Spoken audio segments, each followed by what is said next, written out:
안녕하세요. 포인트 성형외과 박남석 원장입니다. 여러분의 좋아요, 구독, 알람 설정을 꼭 부탁드리겠습니다.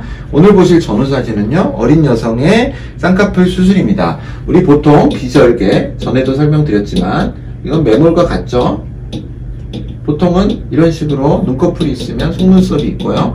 이렇게 절개하지 않고 구멍만을 내서 실로 라인을 만들어주는 것입니다. 절개나 매몰이나 이 안에 대부분의 수술의 경우에 녹는 실을 쓰는 경우도 있는데요. 흔하진 않고요. 대부분 녹지 않는 실을 사용해서 라인을 잡는 힘을 제공하게 됩니다. 환자분들이 이제 막연하게 쌍꺼풀을 만든 다음에 의사들이 어떤 방식으로 알아서 잘할 거라고 생각을 하시는데 그렇지 않고 이 안에 실들이 들어있게 됩니다. 매몰이란 말 자체의 어원이요, 실을 매몰시킨다는 말입니다. 절개법이라는 건 절개해서 실을 매몰시키는 방법입니다. 그래서 이제 절개를 해서 다른 조작을 하고 역시 실을 매몰시키고요. 그 실은 나중에 이제 실 주변에 유착등이 일어나서 견고해지기까지 힘을 유지하고 있으면 쌍꺼풀이 잘 유지됩니다. 시간이 많이 지나면은 실의 장력을 잃게 돼서요, 실은 많이 무의미하게 되는데요. 그 전까지는 쌍꺼풀을 만드는 근간의 힘이 됩니다. 이 실은 의료용 실로 크게 문제가 없습니다. 물론 가끔 다래끼처럼 봉인낭종이나 문제를 발생시킬 수 있는데 그런 경우에는 간단하게 해결될 수 있기 때문에 꼭 수술하신 병원에서 제거를 하시기 바랍니다.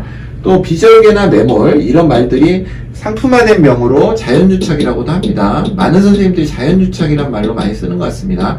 같은 말을 해도 약간 좀 더 있어 보인다고 할까요? 그래서 많이 사용을 하시는 것 같고, 그런데 같은 의미입니다.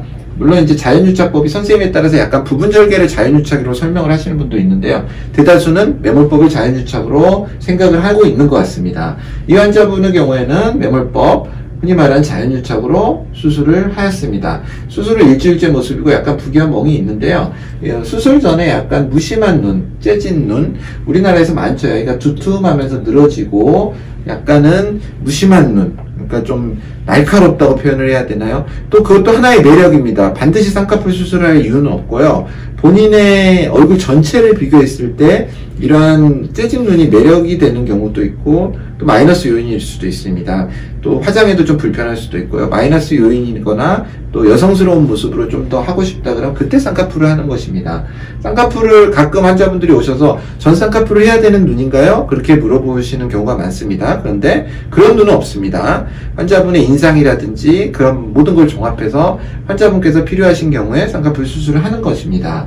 쌍꺼풀 수술했을 때의 장점은 인상이 부드러워지고 좀 여성스러워지고 눈을 뜨기 편해지는 경우가 있고요. 다 그렇진 않지만 또 속눈썹이 약간 올라오죠. 어쩔 수 없이 이렇게 올라오면서 속눈썹 찔림이 개선되는 경우가 있고요. 반대급부로는 안구가 건조해질 수 있고 또 부기가 있을 수 있고 뭐 눈매교정 같은 걸 같이 했을 때 토환이 있을 수도 있고요. 또 불편함, 당김, 조임 그런 느낌이 있을 수 있습니다. 굉장히 드물지만 또 뮬러 자극 증상 같은 게 눈매교정을 했을 때 나타날 수도 있고요. 그래서 이제 이러한 좋은 점과 나쁜 점 양면이 있습니다. 항상 환자분들은 너무 미용실 가서 머리 하듯이 쌍꺼풀 수술을 생각하기 쉬운데요. 이거는 의료입니다. 수술적인 행위고요. 부작용이 생길 수 있습니다. 나쁜 점이. 근데 그때 어느 게 득실이 크느냐를 항상 비교를 합니다. 대부분 저는 그렇게 생각합니다. 어린 여성의 경우에는 비절개로 많이 합니다. 그리고 실제 절개를 하지 않아도 될 상황이 많습니다. 그런데 절개를 하는 경우도 많은 것 같습니다. 이유야 다양하겠지만, 그런데 그 득실을 따져서 비절개는 사실 문제를 일으킬 확률이 굉장히 적습니다. 왜냐하면 조직 손상이 거의 안 일어나기 때문이죠. 그래서 저는 가급적 부모님이 주신 그런 어떤 구조물을 파기하지 않는 선에서 젊어서는 수술을 하는 게 좋다고 생각합니다. 그게 나이가 들고 노화가 돼서 좀 많이 처지고 그랬을 때는 어쩔 수 없는 측면이 있어서 그때도 득실을 따져야죠. 이거를 피부를 절제하고 뭔가를 조작을 많이 했을 때 환자분에게 어떠한 반대급부가 더 생길 확률이 많은지 적은지 그런 거를 판단해야 되겠죠. 재수술의 경우에는 좀 이야기가 많이 달라집니다. 재수술은 거의 대부분 절개로 접근을 하게 되는데요. 재수술의 경우에는 일단 망가져 있기 때문에 완전한 구조 회복이라는 건 있을 수가 없습니다. 구조 회복이 되면 의사도 행복한 일이고요. 완전히 된다면 환자도 행복한 일이겠죠. 어느 의사도 환자분이 잘못되길 바라는 의사는 없을 것이라고 생각을 합니다. 그런데 원칙적으로 재수술의 경우에는 구조회복이라는 게 사실 쉽지가 않습니다.